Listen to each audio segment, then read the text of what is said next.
Salam saudara, kembali lagi kita berkumpul. Kita hari ini mau bersama-sama belajar tentang firman Tuhan di program Gemar tanggal 25 bulan September tahun 2023. Hari ini kita mau belajar firman Tuhan di Markus 6 ayat 30 sampai 44, saudara-saudara. Jadi di perikopnya kita bisa baca bahwa sini Yesus memberi makan 5.000 orang. Jadi ini sering kali pasti kita sudah sering kali membaca tentang Tuhan Yesus memberi makan 5.000 orang, baik itu waktu kita di sekolah minggu ataupun di ibadah-ibadah waktu hari Minggu, waktu pendeta memberikan khotbahnya. Kita sering kali mendengar cerita tentang Tuhan Yesus memberi makan 5.000 orang, bagaimana Tuhan Yesus melakukan mukjizatnya yang luar biasa sehingga banyak orang diberkati, bahkan berkat itu berlebih-lebih.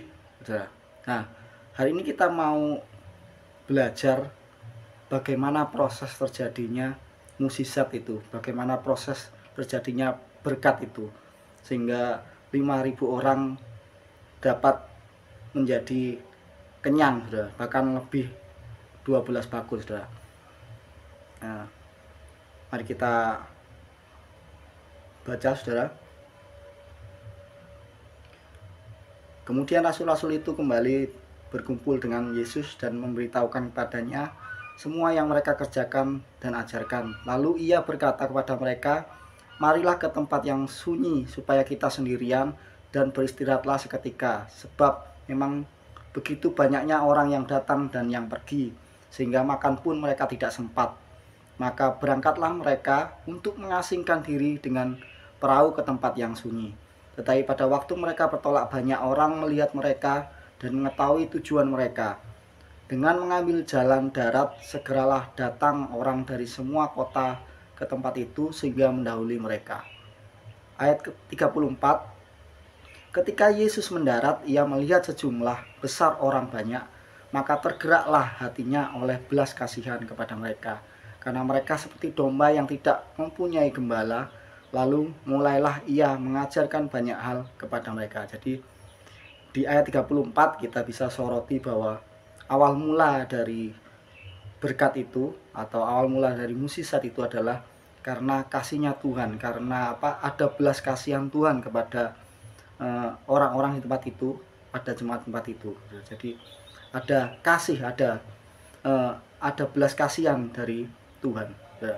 Ayat 35, pada waktu hari sudah mulai malam, datanglah murid-muridnya kepadanya dan berkata, tempat ini sunyi dan hari sudah mulai malam. Suruhlah mereka pergi supaya mereka dapat membeli makanan di desa-desa dan di kampung-kampung di sekitar ini. Tetapi jawabnya, kamu harus memberi mereka makan, kata mereka kepadanya. Jadi haruskah kami membeli roti seharga 200 dinar untuk memberi mereka makan? Tetapi ia berkata kepada mereka, berapa banyak roti yang ada padamu? Cobalah periksa. Sesudah memeriksanya, mereka berkata, 5 roti dan 2 ikan. Lalu ia menyuruh orang-orang itu supaya semua duduk berkelompok di atas rumput hijau. Maka duduklah mereka berkelompok-kelompok, ada yang 100, ada yang 50 orang. Jadi yang kedua yang harus kita soroti juga bahwa sebelum terjadinya berkat itu, bahwa orang-orang di tempat itu atau murid-murid Tuhan Yesus melakukan setiap apa yang diperintahkan oleh Tuhan Yesus. Ayat 41 yang kita juga perlu soroti. Dan setelah ia mengambil 5 roti dan 2 ikan itu, ia menengadah ke langit dan mengucap berkat, lalu memecah-mecahkan roti itu dan memberikannya kepada murid-muridnya supaya dibagi-bagikan kepada orang-orang itu. Begitu juga kedua ikan itu dibagi-baginya kepada semua orang.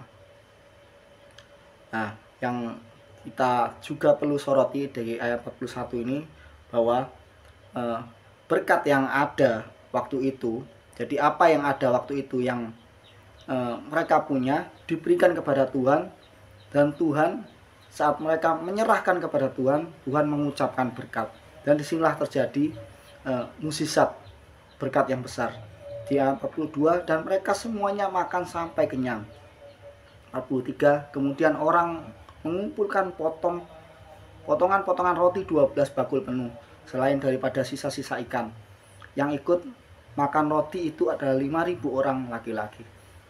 Amin, saudara. Jadi hari ini kita boleh belajar bagaimana berkat yang besar itu boleh terjadi, bagaimana mukjizat itu boleh terjadi, yang telah kita soroti tadi, yang telah kita perhatikan tadi. Kita boleh tahu bahwa yang pertama yang terjadi, yang perlu ada sebelum berkat itu tercurah, sebelum mukjizat itu terjadi, bahwa harus adanya kasih, saudara. Adanya belas kasih, adanya kasih, baik dari kasih dari Tuhan maupun kasih dari kita, saudara. Jadi saat kita meminta sesuatu kepada Tuhan, saat kita meminta berkat, saat kita meminta mukjizat kepada Tuhan untuk hal-hal yang agar terjadi pada kehidupan kita, maka yang perlu kita punyai adalah kasih. Karena yang Tuhan mau, apa keinginan kita harus dasari dulu semuanya dari kasih, bukan berdasarkan hawa nafsu kita, bukan berdasarkan keinginan daging kita, tapi semua yang kita inginkan, yang kita panjatkan doa kita kepada Tuhan, kita harus dasarkan semuanya dari kasih, sehingga permintaan kita, doa-doa kita bisa Tuhan kabulkan jika itu semuanya berdasarkan oleh kasih, saudara. Yang kedua yang kita pelajari tadi, bahwa seperti murid-muridnya, seperti orang-orang di tempat itu, mereka melakukan apa yang Tuhan perintahkan. Jadi jika kita mau ada berkat, kita mau ada mukjizat terjadi dalam kehidupan kita dari apa yang kita minta kepada Tuhan, maka kita juga harus melakukan setiap dari perintah Tuhan. Apa yang Tuhan mau, apa yang Tuhan kehendaki, apa yang Tuhan firmankan, itu yang kita lakukan, itu yang kita jalankan, saudara. Jadi, dan yang ketiga yang juga penting kita ketahui, seperti ayat 34 tadi, yaitu apa yang kita punya kita serahkan sama Tuhan. Apa yang kita punya yang sepertinya tidak ada apa-apanya, sepertinya sepele, tapi apa yang sepele ini yang kita serahkan sama Tuhan menjadi hal yang luar biasa, saudara. Jadi saat apa yang kita punya yang sepertinya tidak ada apa-apanya ini kita serahkan sama Tuhan, menjadi hal yang besar, oleh karena kita serahkan sama Tuhan, dan Tuhan mengucap, dan Tuhan memberkati apa yang kita punya itu, saudara. Jadi hari ini kita boleh belajar bahwa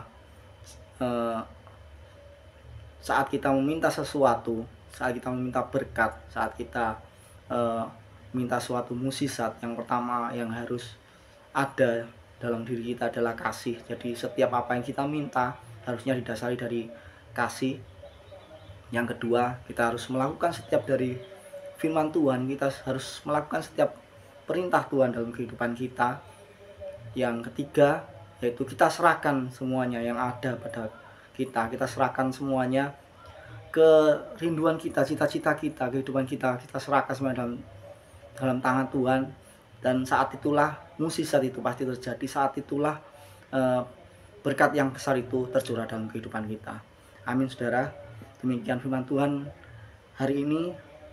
Biarlah firman Tuhan ini dapat menjadi rema, dapat menjadi berkat dalam kehidupan kita semua. Amin. Mari kita berdoa.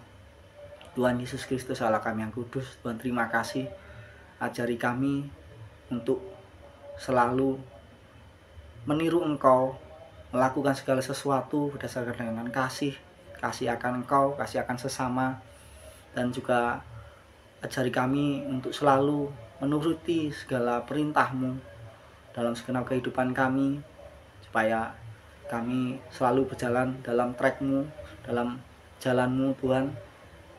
Ajari kami juga mau menyerahkan apa yang ada dalam kehidupan kami, yang tidak seberapa ini, yang tidak ada apa-apanya ini, dalam tangan-Mu. Kami mau serahkan semua dalam tangan-Mu, karena kami percaya yang daripada kami, yang bukan apa-apa ini, Engkau menjadikan luar biasa, Tuhan. Terima kasih Bapa. Kami serahkan semuanya dalam tangan kasih-Mu, dalam tangan-Mu, hanya di dalam nama Tuhan Yesus Kristus. Haleluya. Amin.